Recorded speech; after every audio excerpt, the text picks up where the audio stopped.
Bismillahirrahmanirrahim. I am Dr. Uzma Shahzad, Associate Professor of Obstetrics and Gynae. From today onwards, I will be continuing with lectures on gynecology, and today's topic of discussion is uterovaginal prolapse. As you can see in the image shown, the normal relationship of the uterus, cervix and vagina. The normally uterus, cervix and vagina, they are so related that the uterus is anteverted and anteflexed.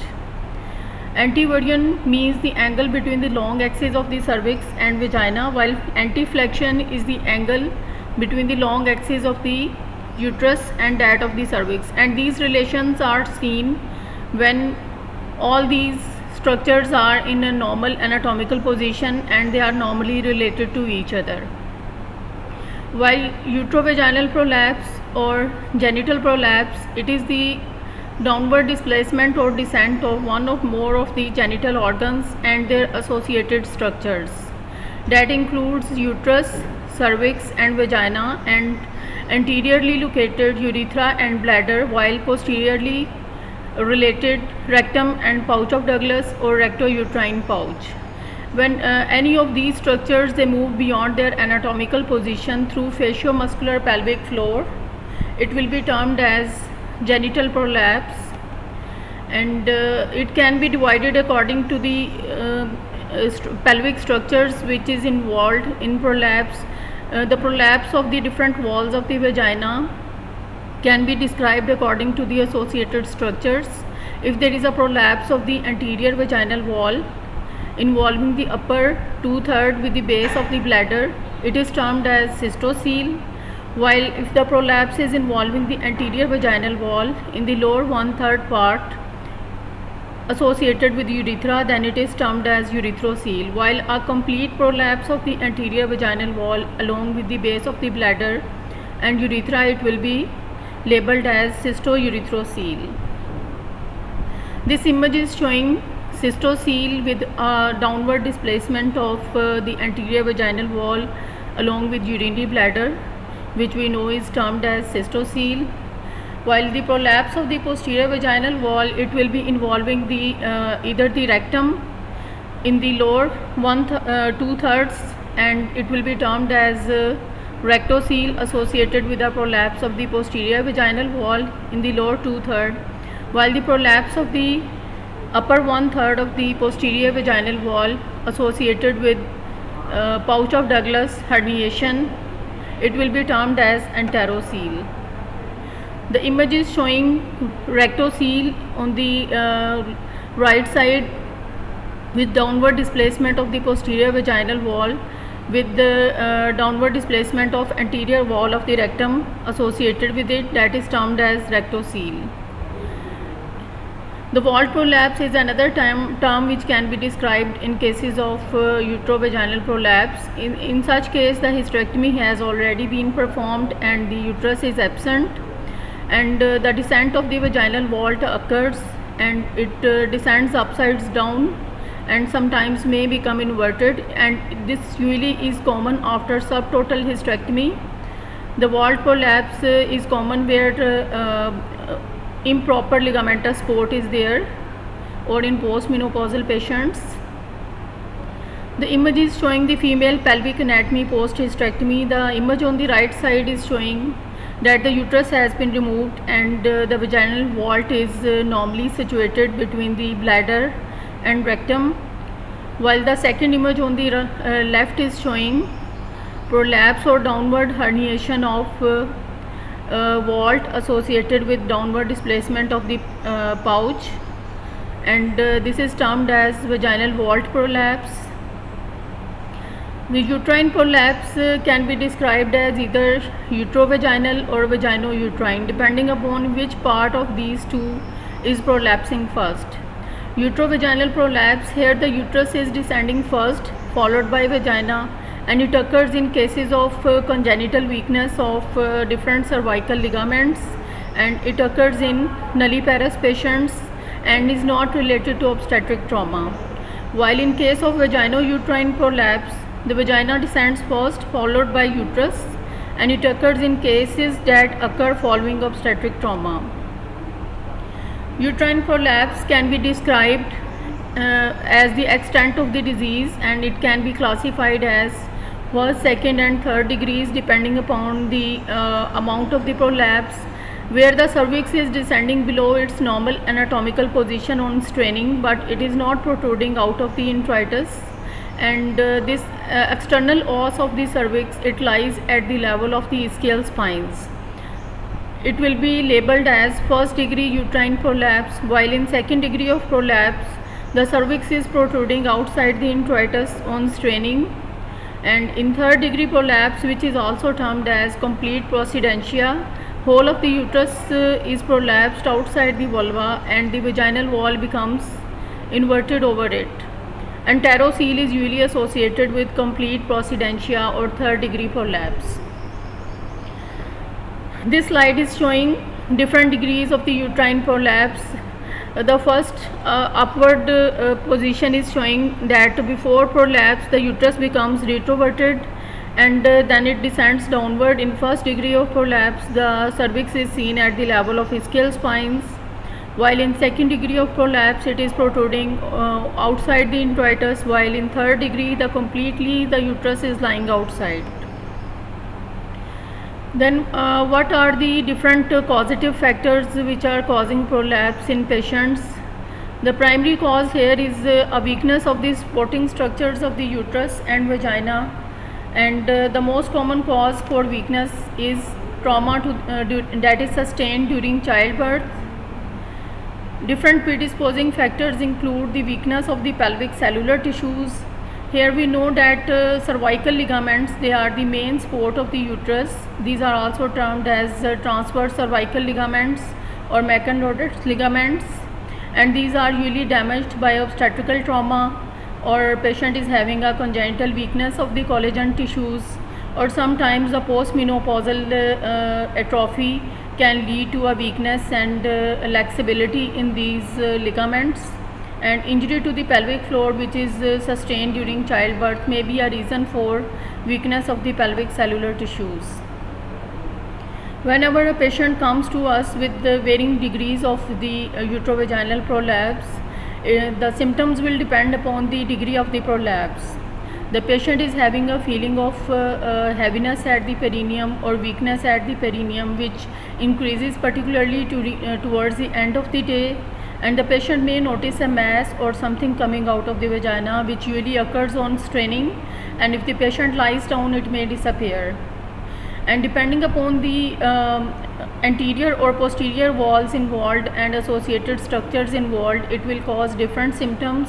Involvement of urinary bladder will lead to urinary symptoms, and the patient might be complaining of frequency of micturition, and sometimes she is having urgency. And stress incontinence is a symptom associated with cystourethroceles. Cystocele is usually causing stress incontinence, which can be defined as involuntary loss of urine, which usually occurs on positional change or by increasing intra-abdominal pressure, by cough or other factors. And inability to micturate or hesitancy is another symptom that may be associated with anterior vaginal wall prolapse with cystocele, and sometimes the patients, they have to ease in the micturation by displacing the prolapsed part of the vagina upwards, and so that they can pass urine. And frequency is another complaint which usually occurs as a result of associated inflammation that occurs in the bladder or cystitis.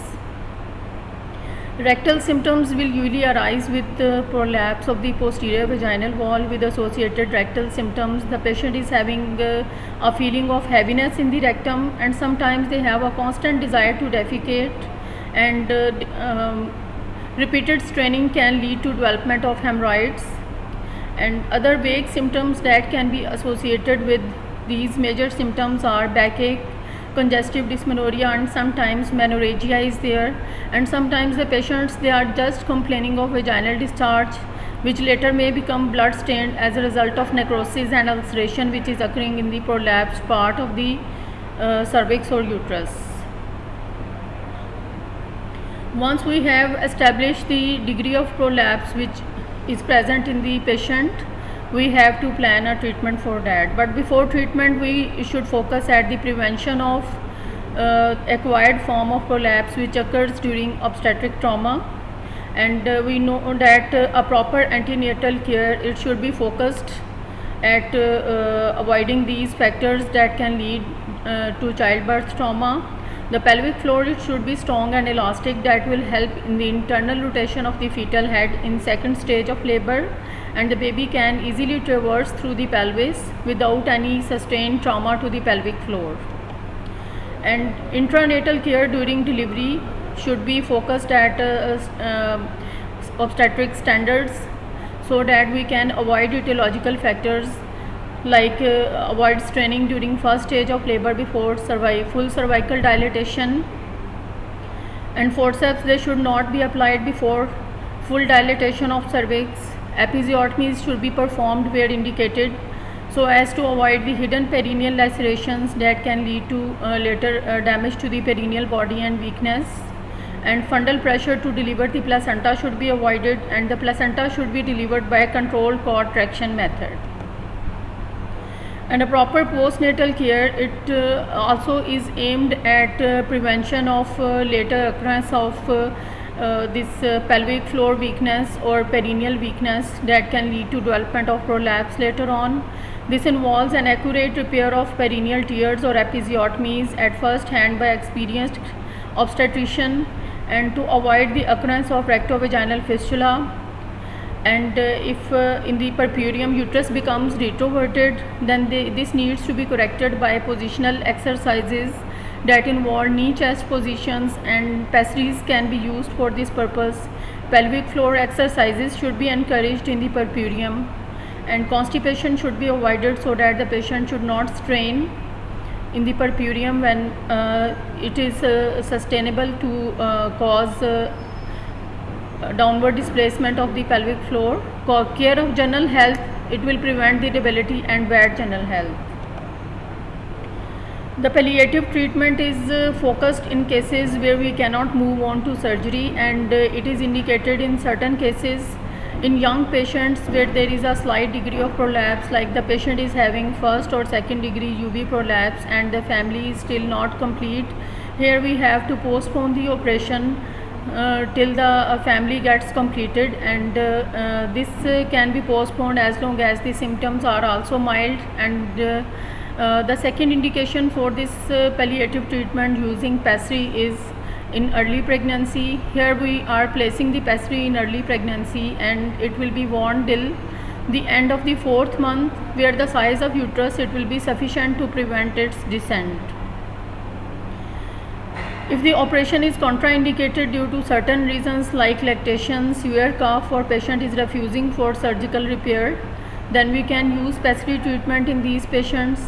Or if in old and frail patients who are having advanced diabetes or severe hypertension or cardiac diseases, and they are a bad surgical risk or they are not fit for surgery, we can go for pessary treatment. The different pessaries we can use in uterovaginal prolapse, the most commonly used are ring pessaries. They are available in different sizes, and they are usually introduced in the vagina above the level of levator ani muscles.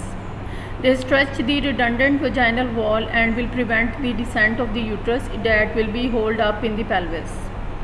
The other type of pessaries that can be used are Hodge pessaries, and another type is cup and stem pessary. This cup and stem pessary is used where the pelvic floor is so weak and lacerated that the ring pessary cannot be retained in the vagina. And the type of the pessaries that are available are either rubber pessaries that can be changed every 3 months, and the silicone pessaries are also available which have to be changed after 6 months. Another type of the pessary which is available is Halborn pessary. Whenever a patient is wearing the pessary, we need to have a follow-up of the patient accordingly every 1 to 3 months, and we should make the patient aware of the different side effects that they can have. This pessary can lead to local necrosis and ulceration, and the patient might have varying degrees of discharge that may become blood stained, and it will be causing pain. And sometimes the necrosis can lead to formation of the fistulas like vesicovaginal fistula or rectovaginal fistula. Vaginal discharge is a common complaint that these patients have on their follow-up, and sometimes the pessary, it may displace deeply in the pelvic tissues, and it need to be seen under general anesthesia. Whenever a patient comes to us with a weakness of the pelvic floor, we can start with a physical therapy in patients who are not going for surgical treatment, like in cases where we are using pessary and so on. And we can educate them about the weakness of their pelvic muscles and pelvic floor, so that they can have certain exercises that will improve the tone of the pelvic floor muscles. And there is usually a lack of awareness at the side of the patient about the function of the pubococcygeus muscle, and for this we have to use biofeedback by using Kegel's pereniometer or electromyography biofeedback. Another way to strengthen the muscles is by midstream urine flow stop test, and we will ask the patient to stop the urination in the mid time whenever they pass urine, so as to hold the urine. This will improve the tone of the pubococcygeus muscle. And different exercises which can be used for pubococcygeus muscle, that include inflated cuffed catheter and vaginal cones can be used for this purpose.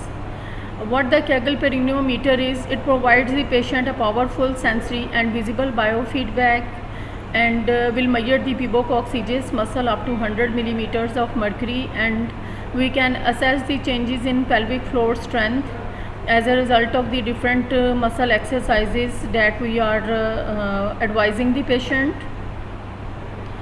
And if the patient has to go for surgical treatment, like in a patient is fit for surgery and is having a completed family, and they are having second or third degree of UV prolapse, and they are in the perimenopausal age, then we will be giving them surgical treatment. That again depends upon the type of the prolapse.